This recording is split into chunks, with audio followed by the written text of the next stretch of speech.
My name is Garrett Hill. I'm sitting here with my best friend, Andrew Hill. and we are Hill Twins Golf. We're coming at you live. We got a lot for you tonight, but first, Andrew, let's tell the people how happy we are that they're here with us. I could not be any more happier, Garrett. I've been looking forward to this all day today, and we are finally here, and that is something that brings a lot of joy to my heart. How about you, Garrett? It brings a lot of joy to mine, too. Not Christmas joy. I guess we're still in June, but it does bring a lot of joy to my heart.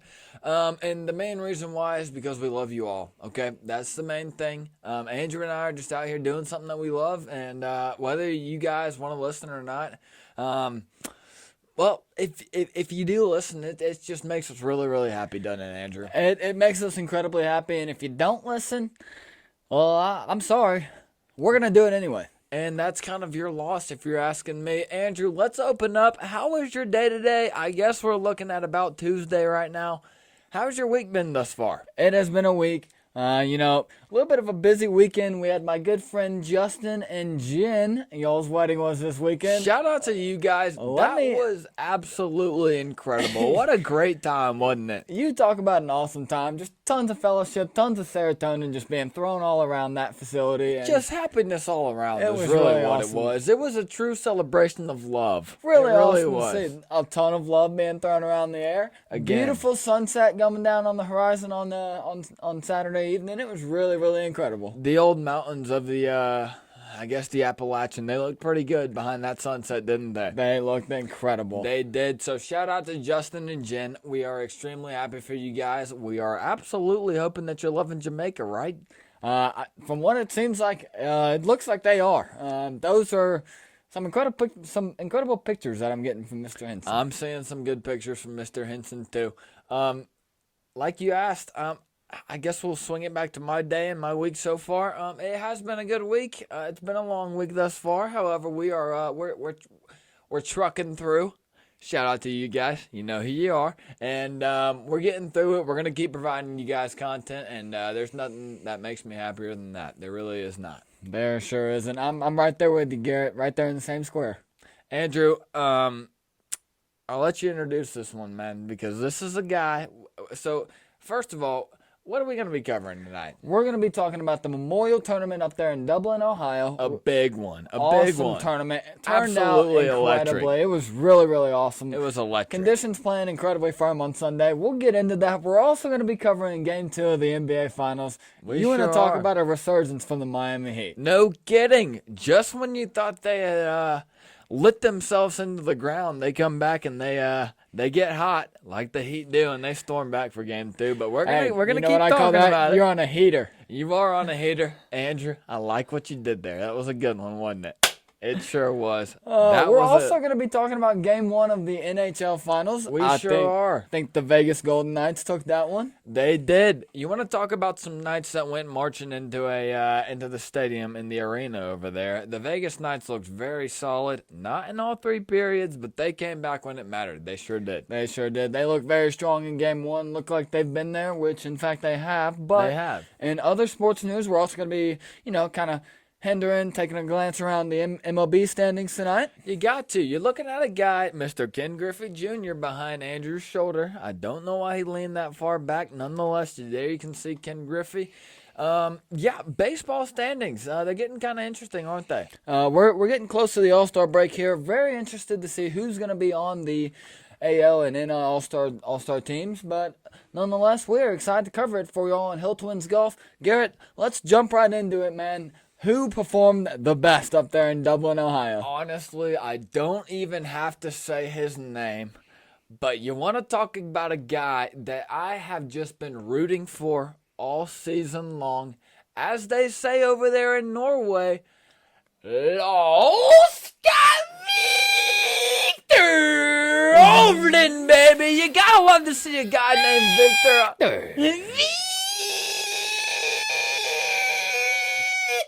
Viktor Hovland. God, was I a happy man when I saw him lift that trophy there in Murfield Village. It was incredible. He played a solid round of golf on Sunday when he needed to. Sure did. Had a great Saturday. and really just got hot on Sunday. It He was sure awesome. did. He did get extremely hot. He had a couple bad shots. We're going to talk about them for you. But nonetheless, he decided that he was going to prevail this weekend and outlast Mr.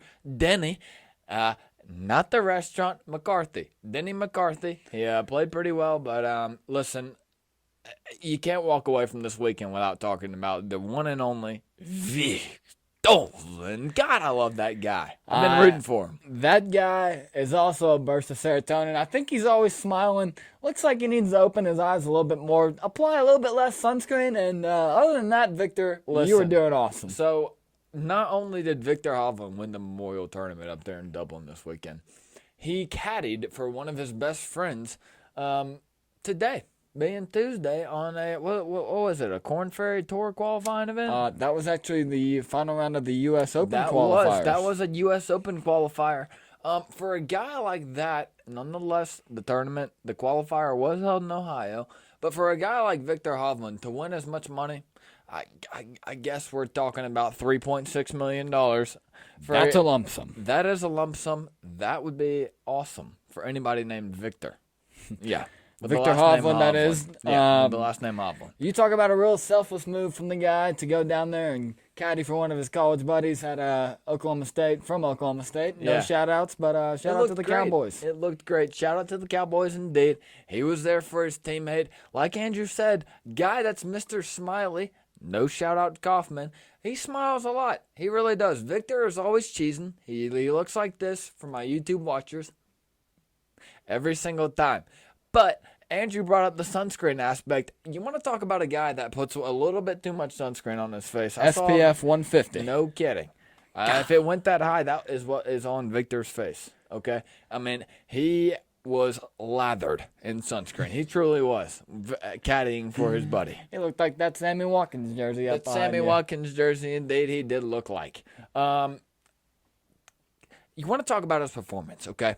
A guy that just kept himself, and he seems to do this for most tournaments that he's in. He finished tied 7th at the Masters, tied 2nd at the PGA Championship. He played his way. I think he was top 10 in the Players Championship. Shout out. Yep. The guy, he's just been playing good golf. He's an utter ball striker at heart. He really is, and he's been working on his short game, and it sure has been paying off, hasn't it? He has really been working on his short game. It's been a little bit difficult because of how well of a ball striker he is. I know. It's actually really cool when you think about it. It is. His ball striking is so good that it could affect his short game the way it does. But nonetheless, he has really, really toned that down and dialed it in, and you've been able to see it based off his tournament results this year. You sure have. That's just a guy that just keeps placing top 15. He really does. It's a lot of made cuts in a row, a lot of them. And it was really just a matter of time for the young 25-year-old from Oslo, Norway. Mm-hmm. It was just a matter of time for him to break through, and he did this week, and it made me really happy. It made me smile like Victor. It made me smile like Victor, too. A fun fact for the guy, he was the only golfer in the field on Sunday to birdie number 17. And boy, oh boy, did it come at a good time, because that birdie putt, I think, was worth about $1.42 million. It was. If Viktor Hovland does not birdie the par 4 17. We're also talking about a 40-footer here. It was a long putt. At least 35. If he does not birdie the par 4 17 up there at Murfield, he's not in the playoff. And that would be the guy, Denny McCarthy, walking away with the win. Nonetheless, Victor, as he always does, he clutches up in big moments. We'd like to see more of him. But he birdies the putt for a nice $1.4 million. He goes into the playoff with Mr. Denny. And, you had to know. Andrew looked at me at one point on Sunday afternoon. He said, if I had some wallet on this, I'd love to be in the spot that Viktor Hovland is. Not on the other side where Mr. Denny McCarthy is. Andrew, that was the most true statement you told me all weekend. I really do appreciate that, Garrett. And the reason why I said that is because Denny McCarthy does not have a PGA Tour win yet. There's a reason why. My good friend Garrett does look at me and say, during the tournament, he goes, or during Sunday's final round, he looks at me and says, there is a reason why Denny McCarthy has not won a PGA Tour event yet. I will say, his flat stick on Sunday was absolutely incredible, but you knew that Mr. Hovland was on to something when he birdied 17. Like we said, the only player in the field to birdie 17. And then on 18, he steps up. He knows the circumstances, knows where he's at on the leaderboard, and he just absolutely plummets one into the tall rough on 18. He does. It was not a great spot to be in if you're Viktor Hovland on 18. Mm-mm. It was not. It really wasn't. But what did he do? He walks up to his ball. It's probably standing about 10 feet in front of the gallery, so you know it's some thick stuff whenever he's standing over there. And he puts an incredible shot. It was either on the green or just over it on the fringe. Nonetheless, I think it was on the fringe. He chips it up right next to the hole and taps in for a par. Puts it so tight on Great that, par that save. shot. And that's that short game that you were talking about. It was. The guy's just been constantly improving his short game. He really has. He brought it up, I believe, after the 150th Open there at St. Andrews that he just needed to work on his short game. Because he was also in the final grouping that day. He was indeed in the final grouping. What has the guy done? He's worked on his short game, and it has absolutely, utterly paid off for Mr. Hovland. It has surely paid off, and he gets up there, makes that par putt, and it's actually pretty funny. You turn around and you go back and you play 18 again, the same hole that Viktor just put one in the rough on, and this is in the playoff we're talking, and Denny McCarthy may have been hitting out of Viktor Hovland's divot in the playoff hole. He might have been. He might have been hitting out of his divot on that right rough over there. So here's the interesting part about Denny McCarthy, okay? I mean, the guy, he comes out and shoots lights out. You want to talk about a guy that's putter was just utterly hot. The guy went bogey-free until he got a bogey when it utterly mattered the most. It really did utterly matter the most. He had a ton of par saves on the back. I believe he had a great par save on 11. Fantastic par save on the par 3 12th. And another one on 15. And after that, after you're watching that, you kind of look at the guy and you think, you know, he's going to win the golf tournament. That's exactly what you think to yourself. The elevated event. For his first PGA Tour win. Now, talk about life-changing. No kidding. The guy, he had 3 birdies on the front 9. On the back 9, he just goes bogey-free and birdie-free, I guess you could say, until he goes bogey-free until hole number 18, where it mattered most, where he just opened the door for Viktor Hovland, and Viktor stepped right in. That's exactly what he did. He actually ends up shooting, so going out after the 9 on the back, it's 36-36, so it's par 72 for the entire tournament. He ends up shooting a 37 on the back 9. Like Garrett said, that only bogey, came at the 18th hole. He was in some trouble on 18. He was in a lot of trouble. Like I said, it also turns back around and goes back to 18 in the playoff hole. And man, that second shot out of the rough, it really shows you the skill level, the difference of skill level between Viktor and Denny, because Viktor pretty much shoots the same shot out of the rough from where Denny hits it. Tight.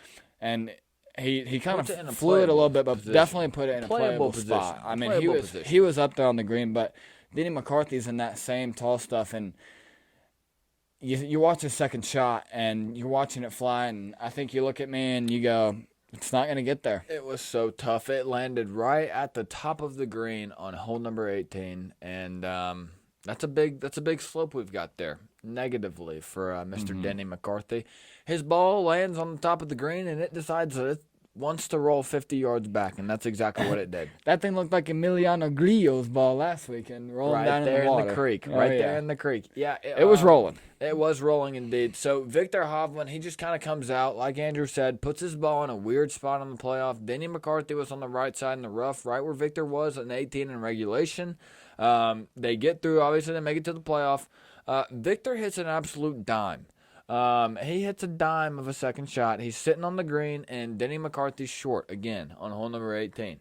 And Viktor then just chips. He chips up to put himself in a good spot for his par putt. His birdie putt. Well, I guess it was about 50 feet for birdie.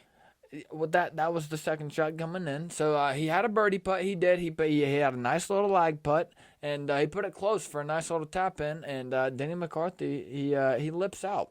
He lips out in the playoff for par. Yeah, it was really tough to see if you're Denny McCarthy.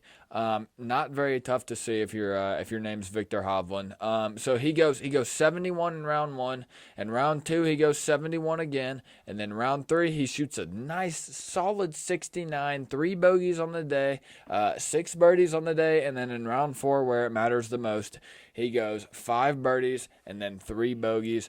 But his back nine was incredible. He goes 2 birdies, 1 bogey, and then 2 more birdies to end the tournament. So that's a guy that you knew was hunting the whole time. He felt incredibly comfortable out on that golf course. Post-round interview was also pretty funny. He kind of, made a little bit of fun at Jack Nicklaus and how many people know who Jack Nicklaus is up there in Norway. Quick shout out to Jack Nicklaus. One thing that I no free shout outs, given their props to him. CBS. Mr. Jim Nance, hello friends, had Jack Nicklaus on the broadcast, and Jack Nicklaus said something kind of interesting that made me really think that Viktor Hovland was going to win the golf tournament. What did he say in the booth? I believe Victor was teeing off on 18 before the playoff had started, so this is his last hole of the round.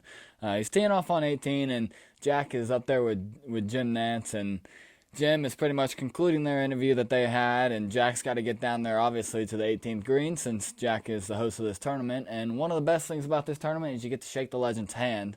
The winner gets to shake the legend's hand. Golden Bear himself. And Jack is exiting the studio, and he looks at Jim, and he goes, I got to get down there so I can shake Viktor Hovland's hand. Did Jack know something that other people might not have known? It was a little bit of a peculiar comment, I will say. It was definitely a peculiar comment, that's for sure. Nonetheless, they go into a playoff, and Viktor Hovland comes out victorious. My guy, Lo Oscar Victor. Okay. Let's go, Viktor. For people that don't know, La Oscar Victor is Let's Go Victor in Norwegian. So you got to give a shout out to a guy. Talk about somebody that looks pretty good going into next weekend at the RBC. That would be Viktor Hovland. Somebody that looks even better going into the LACC U.S. Open. That would be Viktor Hovland. Gotta feel like he's gonna go low. You really do. Like we talked about, you gotta feel bad for Denny McCarthy. He played solid golf until where it mattered most on hole number 18, man. He sure did. But unfortunately, that first PGA Tour win, it's gotta wait a little bit longer for Denny. You would have loved to seen it happen for the guy up there in Dublin, Ohio. If his flat stick had been good where it needed to be, then he would have been in a great spot. You want to talk about another guy that needed a flat stick performance this week? That would be my boy Scotty Scheffler. Talk about a ball striker. Like we said with Victor, the guy just hits the ball in the center of the face no matter what club he's hitting. He sure does, and he came out firing on Saturday and Sunday. He was +3 after the first 2 rounds on Thursday and Friday. He was sitting at the cut line, which was 3 over. He was literally in last place is what he was. Which you don't see a whole lot. In but fact, this is the number 1 golfer in the world. The last champion that won a golf tournament at the cut line was Brent Snedeker. They said it was Torrey Pines, I guess back in, I don't remember the year. I believe 2015. It might have been 2015. Also might have been 14. Could have been 17. We don't know for sure. Nonetheless, Brent Snedeker won a golf tournament when he was at the back half of the cut. And that's exactly what I thought Scotty Scheffler was about to mess around and do there for a little bit. He was really feeling it, and I could tell that he was feeling it on the... what hole was it? I believe it was the par 3 16th. The guy steps up, and so the 3 hardest holes of the tournament are 16, 17, and 18.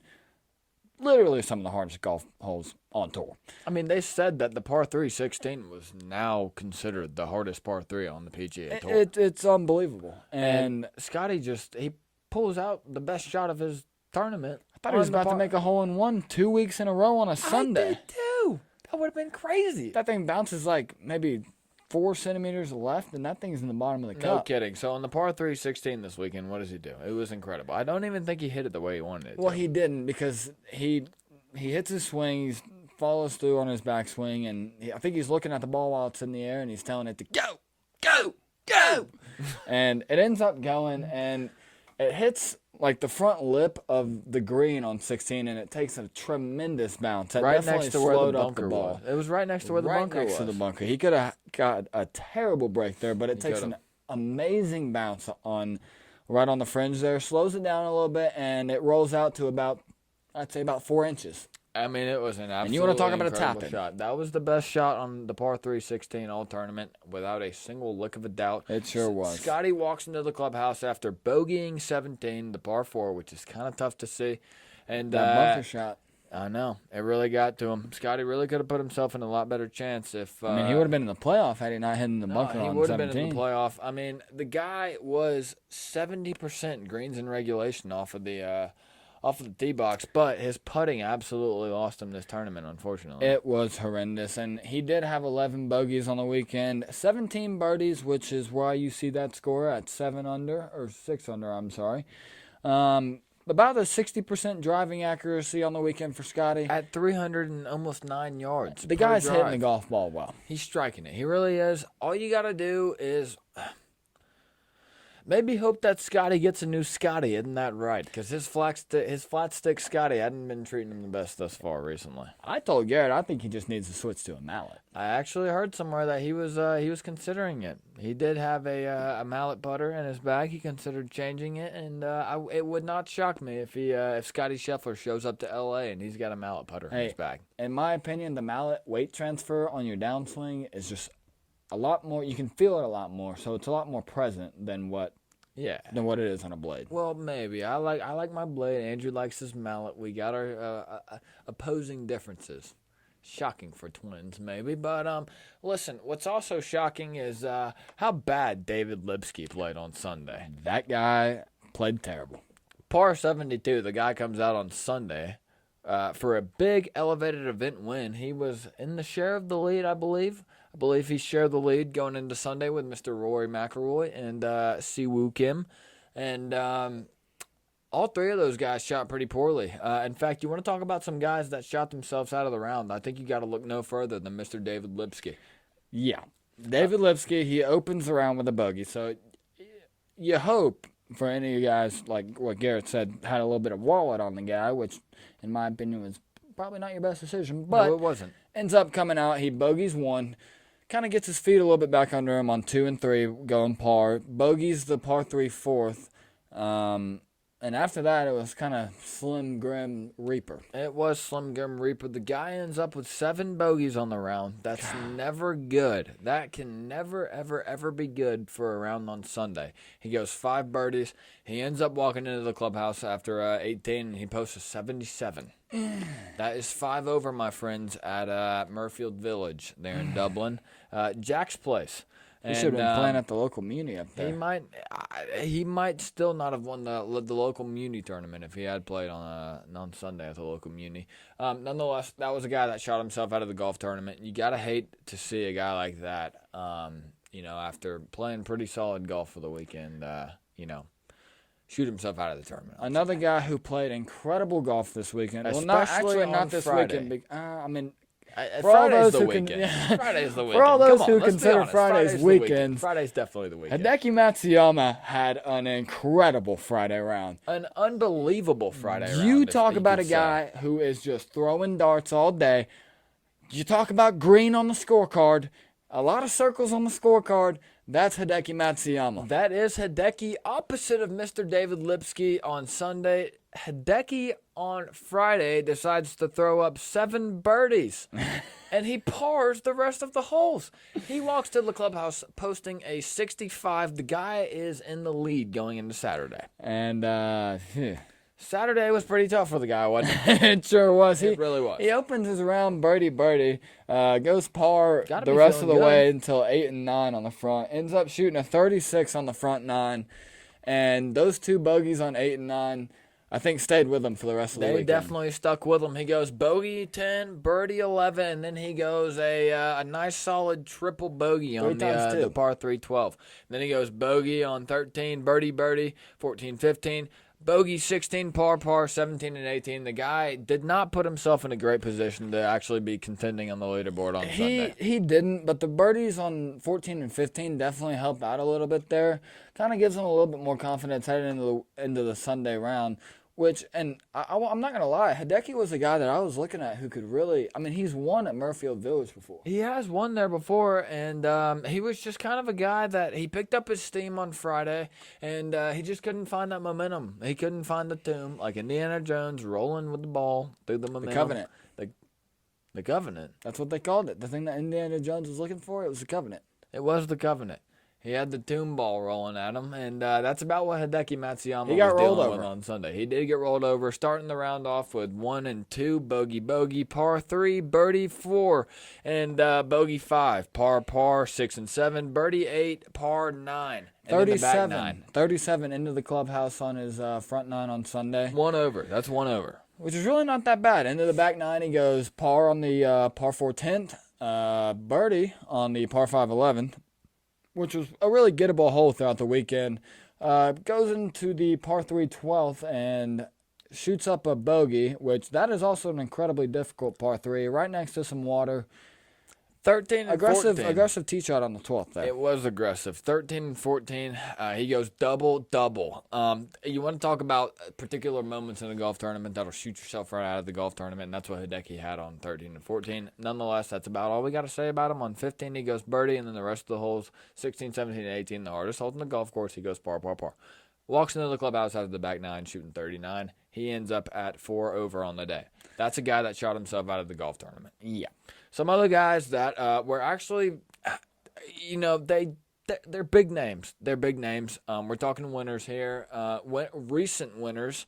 Emiliano Grillo. Andrew, what did he do on the weekend? He ends up on the weekend. He goes 73 and 76. Ends up finishing at 5 over. I will cut. This was the Charles Schwab champion from last year or last weekend. So that's a guy that you probably expect to come in firing a little bit hot, and he walks away with a nice, decent chunk of change at $52K. Could have been more for a guy that won last weekend. Another guy you were expecting to see up there, and he was actually 2 guys who you were expecting to see up there. That was Mr. Matt Wallace, the Englishman, and Justin Sue. Both of those players were really playing well on Thursday and Friday. They both shared the lead on both those days. They at one did. Point, I believe. Justin Sue was in an incredible position. He ends up shooting a 79 on his Sunday round. That's also a guy who shot himself out of the golf tournament. That is a guy that shot himself out of the golf tournament. You hate to see it. Yeah. A guy that was never actually in the golf tournament. That is Mr. Justin Thomas. You got to feel for the guy. All you can really do is just hope and pray that he starts to play a little bit better. That's a guy that everybody loves to see. Nobody loves to see the scorecard that he posts on Thursday and Friday. He could go ahead and throw that one away. Unfortunately, he does miss the cut on the weekend. Another guy who misses the cut is my good fella, Cameron Young. Cameron, it's coming for you, man. It is coming for you. The Wake Forest product, he's cooking something special here. Just take your time, Mr. Young. Yeah, take your time indeed. We're about to cut off of the Memorial Tournament, but some other guys that you like to see that are always entertaining. You got Terrell Hatton walking away with about $410,000. Shane Lowry, and also another entertaining Irishman actually. He walks away with about $275. That's a good check. Nonetheless, guys, the Memorial Tournament up there at Murfield Village. Talk about some milkshakes, because Viktor Hovland was sipping all of his. He's probably still drinking some. He might have sprinkled in a little bit of cocktail in that milkshake. He might have. Celebration. He might have. A guy that you got to think is probably feeling pretty good caddying for his buddy is definitely Viktor Hovland. Well, he may not have been feeling too well. It depends on how many drinks he had on Sunday night. I guess that does depend on that. That seems like a guy that just dialed in. Like, I don't know. Nonetheless, Viktor Hovland got himself a great win. I'd love to ask him. I would too. Victor, come on if you really like to. You got a seat, and come on, man. You're my favorite PGA Tour pro.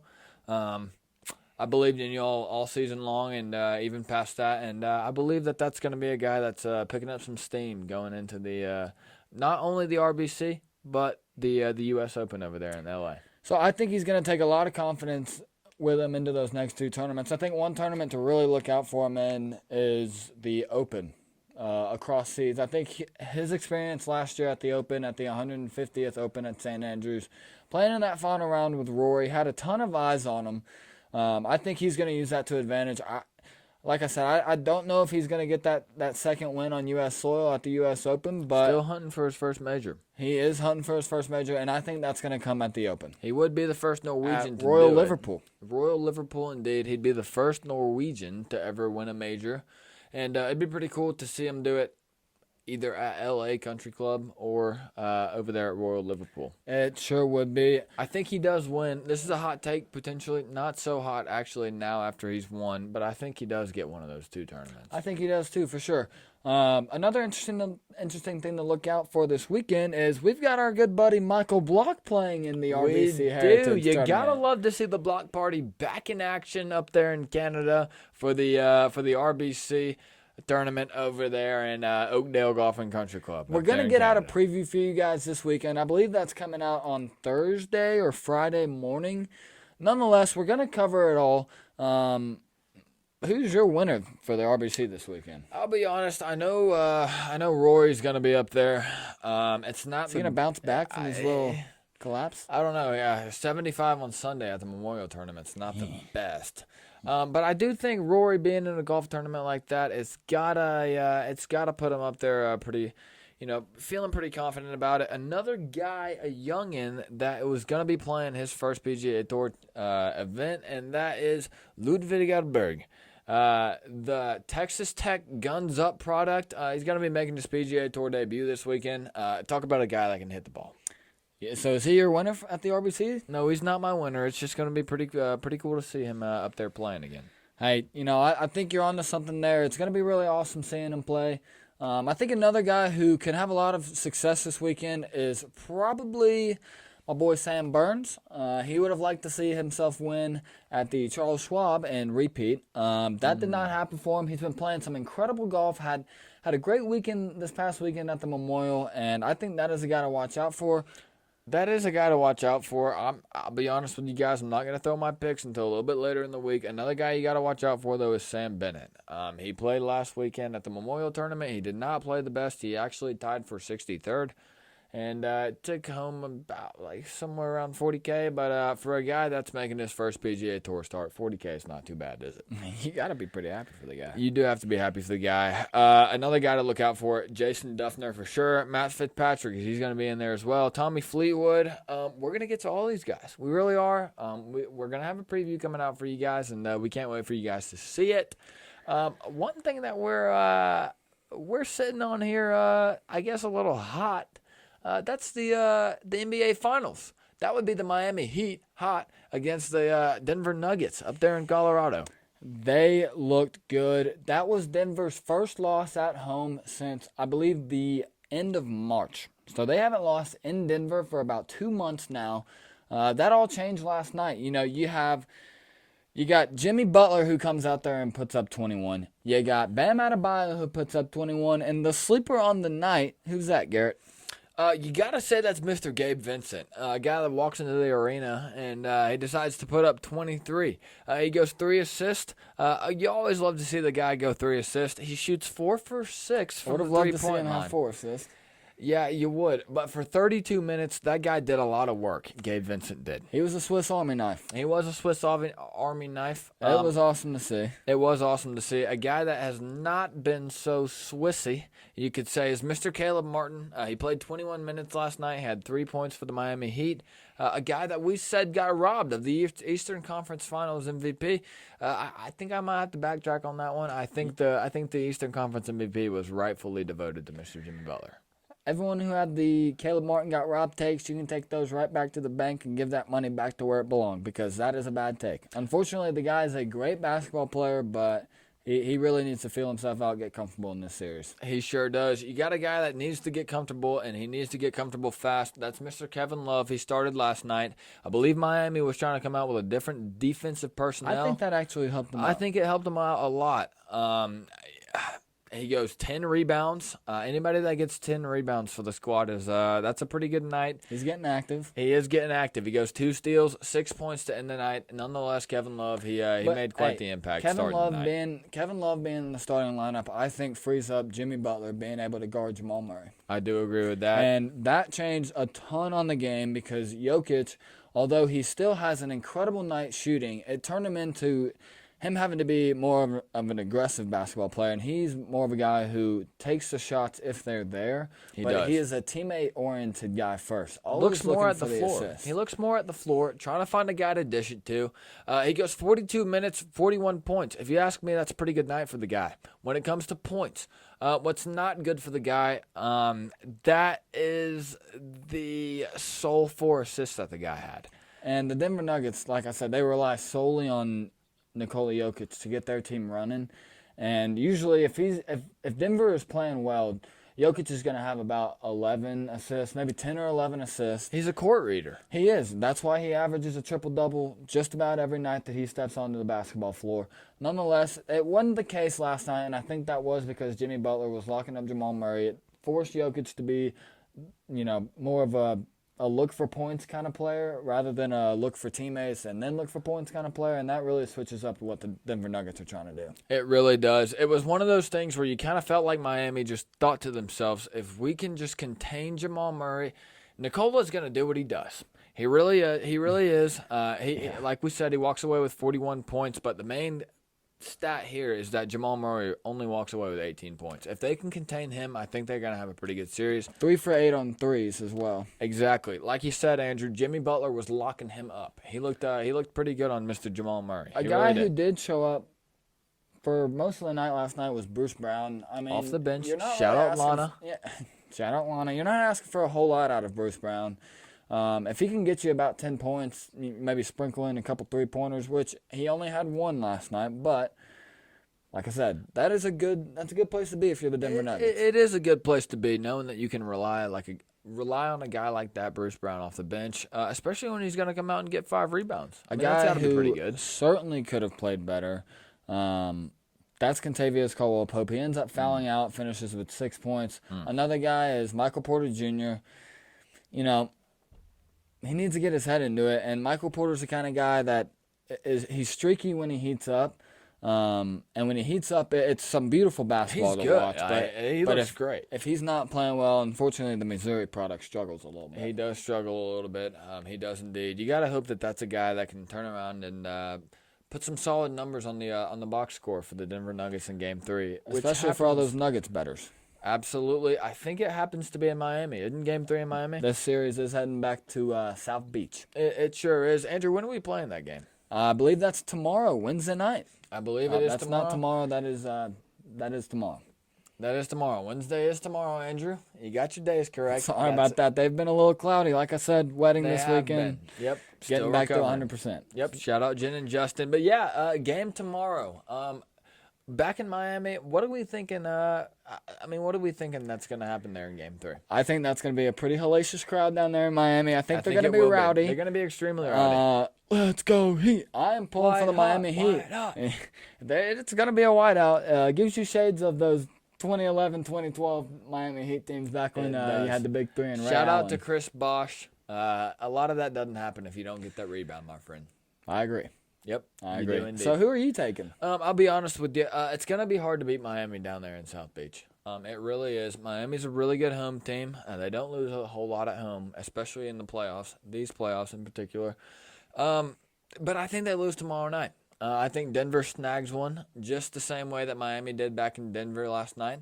And I think Denver walks away, and they're walking into Game 4 with a 2-1 lead. Do they cover? I think the spread is 2.5. Are we really going to get into covering here? I'm not, but if I'm a sports bettor, I'm taking the 2.5 Denver points. I am taking the 2.5 as well. All they have to do is win by 3. They lost by 3. Yeah, I know. I think Denver probably comes out and scores pretty well against Miami. So you're taking Denver. I'm taking Miami. I'm taking a big game. I think Wednesday night's Kyle Lowry's finals game, legacy finals game for Mr. Lowry. Mr. Legacy for Mr. Lowry would be his second ring. That would be Kyle Lowry's second ring. First one coming back in 2019 with the Toronto Raptors. Incredible Game 7 shot there in the in the semifinals against the 76ers. A That was memorable an one for incredible Mr. shot. Kawhi Leonard. Against the 76ers, as Andrew said, hard to forget. Another thing that's hard to forget for the Las Vegas Golden Knights, that would be the 2018 Stanley Cup loss that they had against the Capitals. You got to think that they're using that as motivation coming into They've this gotta series be. against the Panthers. They do take a 1-0 lead in Game 1 over there at home in Vegas, so always good to see. It is good to see if you're a Vegas Knights fan. What's not good to see is the utter resurgence. If you're a Panthers fan, shout out Brooks Koepka.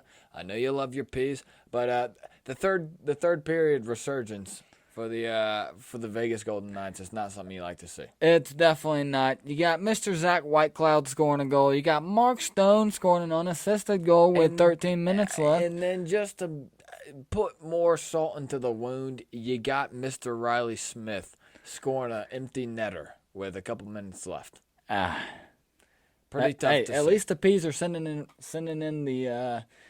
it all in, going empty net in Game 1. You know, you're down 4-2 at that point. One goal is not really going to hurt anyone. It's not going to hurt anybody. But what would hurt the P's is if Vegas came out and won Game 2. So, Andrew, what are we thinking here for Game 2? I do think I think I would like to see the Panthers get one back because that was my prediction to win the Stanley Cup. So hopefully Matthew Tkachuk and company can get it done in Game 2. But it's something we're going to have to be on the lookout for. I don't think they'll be able to. I've got the Vegas Golden Knights winning Game 2 again, and I think they're going to be feeling pretty comfortable about this Stanley Cup final after Game 2. And where do you have them winning the series at? I mean, that's a 2-0 lead there. It is a 2-0 lead. I think I've got Vegas taking this one home at 4-1. 4-1. I do indeed. I hope you're wrong about that, Garrett. In other sports news, we are going to just kind of graze over the MLB scores here. We're looking at the Athletics versus the Pirates. They are tied right now. The Athletics are the worst team in the MLB. They sure are. Unfortunately, fortunately, the Braves avoided that series sweep last week. Love to see that. You'd like to see the Pirates get it done here at home in Pittsburgh against a not too big and tough Athletics team. You sure would. Another team that you'd like to see just keep winning, that is the Tampa Bay Rays. You do love to see them some keep good news winning. about that. They won tonight. They beat the did. Boston Red Sox 4-1 tonight. They did beat them, and they kind of beat them handedly, if you ask me. Yeah, you know that is a baseball team that has started the season well, and they have not slowed much down. No, they have not. They did get beat 20-1 by the Blue Jays. They did, which was kind of weird and embarrassing. What's also kind of embarrassing is the win-loss record in the central column of the AL there. I mean, the team that's winning right now, that would be the Minnesota Twins. Shout out Twins. They're winning they're leading the division right now at 31-29. They sure are. Another team who has been playing some really good baseball this year, that's the Texas Rangers. They are actually beating the Cardinals 3-1 right now. That we are headed into the bottom of the 7th. You hope that the Rangers could put a little bit more insurance runs on the board there. Get a nice little win in Texas against the Cardinals and Adam Wainwright. Kind of an interesting team that you see come out of nowhere, especially in a division that the Houston Astros always win. Hey, they made some great offseason moves. They did make some great offseason moves. Like I said, against Houston Astros being in the division, for the Rangers to be leading this one right now, that's pretty impressive, isn't it? They're the best team in Texas at the moment. I think they, which is pretty good considering you're in the same division as the defending champs. So. That is pretty good. Who we'd like to be the defending champs, but they were a couple years ago. That's the Atlanta Braves. They're still holding a couple games ahead of the Miami Marlins. Marlins look good tonight. They did look pretty good. All you saw, if you tuned into the game, was just a lot of base runners on base for the Miami Marlins. Hey, and that guy hit a triple when he needed to. You got to feel for that Kansas City Royals pitcher. They should have pulled that guy after he threw that ball past Salvador Perez. Unfortunate getaway there for him. Nonetheless, don't know if he's still their catcher. He is 100%. Okay, 100%. Good. Another team who has started pretty hot, would like to see them turn it around a little bit, and I know my father would too. That's the San Diego Padres. You sure would like to see them turn around a little bit after all the moves they made in the offseason. That's a team that you think was going to be a little bit better than 27-32. I mean, they've just got about half the Dominican Republic national team playing for them. So. They sure do. First place in that division would be the Arizona Diamondbacks. First place in the NL Central, as Andrew said, would be the Pittsburgh Pirates. Andrew McCutchen back for the guys. Back in Pittsburgh, isn't he? Yeah, that's always a feel-good story for them. Hopefully he's hanging out with Mr. Pittsburgh Pickens and Mr. Pittsburgh Pickett over there with the quarterback and the wide receiver duo, all right? Nice. You want to bring up a quick NFL shout-out? Shout-out to Mr. Isaiah Rodgers for the Indianapolis Colts. I got a couple Colts fans. That's probably the best, definitely the worst news that they saw all day long, wasn't it? Well, what's really bad is he tried to hide it. He did. I believe he placed about 100 wagers on an Associates FanDuel or whatever sports bookie he was using. A third party, you could say. That's a lot of wagers, isn't it? Yeah, that's a lot of wagers. I think a couple of them were for and against Indianapolis, so a little bit of a sticky situation up there in Indianapolis. You hope it gets resolved. That's one thing that we've seen going around the league lately is it's kind of interesting. A little bit of a gambling problem. Yeah, gambling problem indeed. The NFLPA, I guess they might need to put a little bit of a grip on that gambling, don't they? They sure do. One thing I would gamble on, though, and that is Hill Twins Golf coming back to you guys for some more content. That's also Hill Twins Golf going to Pluto. You're right on that take, Garrett. If you want to put a futures in, you might as well do it right now because my name's Garrett Hill, and I'm sitting with Andrew Hill. We are incredibly excited to deliver this. What is it now, 4th or 5th episode? I guess it is 4th, And probably. quite frankly, Garrett, I feel like we're rolling here. We are rolling indeed. Speaking of rolling, that is this Hill Twins golf train. This thing's not ever going to slow down. So, like I said, the odds are pretty low for us going in the moon, so you might as well hop on the train while you still got the odds. Hey, it's plus money right now, but here in a couple of days, it's going to be negative money, and we're very excited to bring you guys that content. We're going to come back at you guys live. Like I said, I believe it's going to be on Thursday evening or Friday morning when you guys will be hearing it. We're going to do a little bit of a RBC preview / review of round 1. And we're also going to be talking about the NBA Finals. We're going to be talking about the NHL Stanley Cup. Another little bit of an overview on the MLB standings. Maybe talk about a little bit of a French Open result to see, kind of cover it a little bit. We got Wimbledon coming up here in a couple weeks. And quite frankly, we're really excited to just bring it all to you guys. We're just going to bring you sports after sports. I hate to say this, but we're going to shove sports down your throat. We really are. As we are, we're a golf podcast, so we will be covering the RBC. Not a whole lot. It is kind of a lower-ranked tournament, but we will be getting some content out for you guys nonetheless. RBC plays as a little bit of an on-deck circle for the U.S. Open. It absolutely does. It really does play as an on-deck, and you can bet that we will be having some great U.S. Open content for you. We are going to be having some great content for you guys. Like I said, we are incredibly excited to be on this journey with you guys. Garrett, we're also, whether you still believe it or not, we are going to get a giveaway post out coming soon. So make sure you're, tag 2 friends. Make sure you're following. Like the post. Share it if you want to. Tag 3 other friends. 5 entries will get you 3 total entries. And you could be walking away with 60 Pro V1s. And I guess we should wait a little bit longer until we get to the 3-iron. But yeah, y'all keep following. Y'all keep liking, keep sharing. And you might walk away with 60 Pro V1s and a nice little Mizuno 3-iron. No matter what, we're going to keep bringing you guys content. Me and Garrett are looking forward to it. And if I'm not mistaken, this is Hill Twins Golf. We're coming at you forever. And ever. We will catch you guys on Thursday. Listen, to close out this episode, I gotta say, one more time,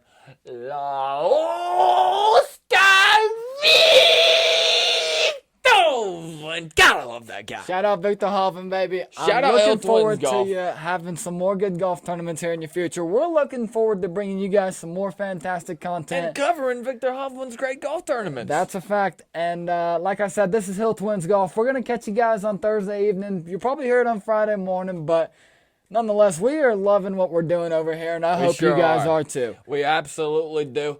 Like Andrew said, Hill Twins Golf coming at you forever. I guess we might want to end this with a nice little spring guitar sound. And Andrew, what do you got to say to Baby Yoda? Hey, Baby Yoda, we had a fantastic day today. Let's do it again very soon. Hill Twins Golf coming at you forever. Love you guys. See y'all soon.